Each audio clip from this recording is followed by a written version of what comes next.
I've had film so many things, I'm dying. Hey, what's up, you guys? It's Steph, and today I come with a very important question. What do you think the next big book to musical adaptation will be? Now, we all know, based off my many videos about it, that I'm a huge fan of the Be More Chill book to musical adaptation. I really enjoy how they changed the characters, how they kept stuck to the story a bit, but they also took the story and adapted it as their own. I enjoyed that so much. One of my favorite musicals, one of my favorite reads. I know there are a lot of musicals based on books. There's even musicals based on animes, which, yes, is a thing. And if you want to see me react to them, because I would really love to, because I haven't looked them up yet. That was a lot of cousins in one sentence, I'm sorry. But if you want to see me react to them and show them to you on my channel, let me know down in the comments below. That being said, I want to see what other young adult book would lead to another really cool musical adaptation. Originally for this video, I was going to choose Sick by Tom Levine. I even had like a song written out for it, and it was hilarious. Fortunately, I cannot find my notes for that right now, so Sick is being held off, although I think it could make a really fun musical. I mean, zombie musicals. Hell yeah. Today, though, our main topic of conversation is, are you sick of hearing me talk about it yet? They Both Die at the End by Adam Silvera. Thinking about what I wanted to do with this video after I couldn't find my Sick notes, I was looking at my little shelf, and my eyes just landed on this beautiful spine. I'm thinking about the story. It's still fresh in my mind. I read it at the beginning of this month of February. And I'm just thinking about it. I'm just thinking, and I'm picturing the opening of the book.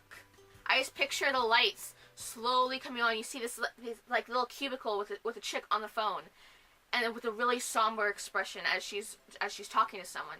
And slowly the audio builds, like the music is really quiet at first, and you're like tapping, and you hear like the what's it called? You hear the scripted, we are sorry to tell you such and such, and then it starts to kind of pick up on a beat, and then like a light like snaps on beside her, and there's another cubicle where like someone is repeating the same thing just slightly off from her, like a row, and like you hear her, and then the other person is slightly behind her with the music, and then we have another one that lights up, and it's like it's going on, and it's like there's the harmonies between them as they're relaying the same messages slightly different times.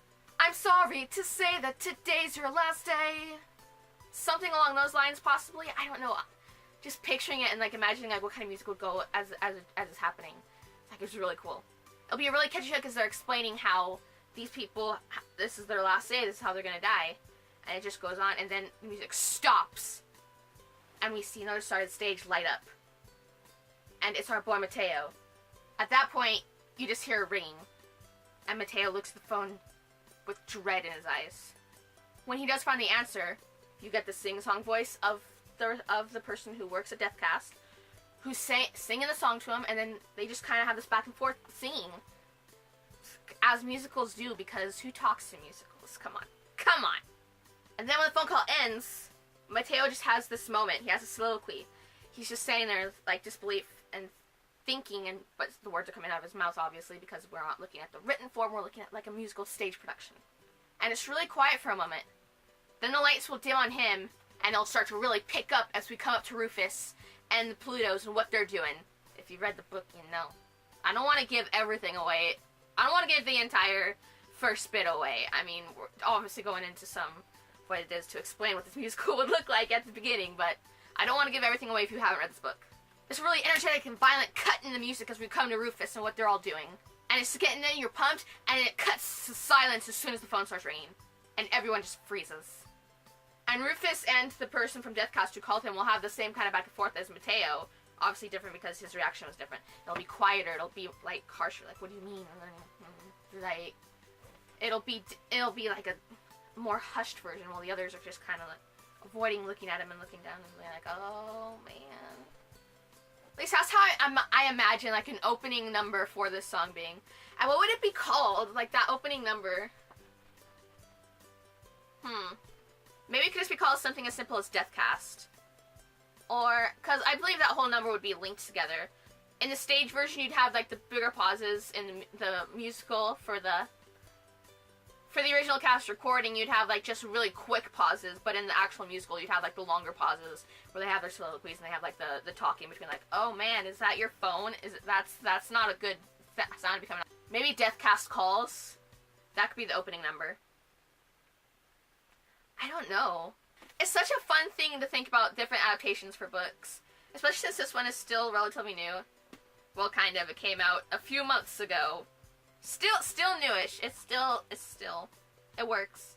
Even for sake, if I can find my notes, I will be making another one of these, like, next book to musical adaptations, because I had a really fun song from this one, and I thought it would be hilarious, but I don't have it with me.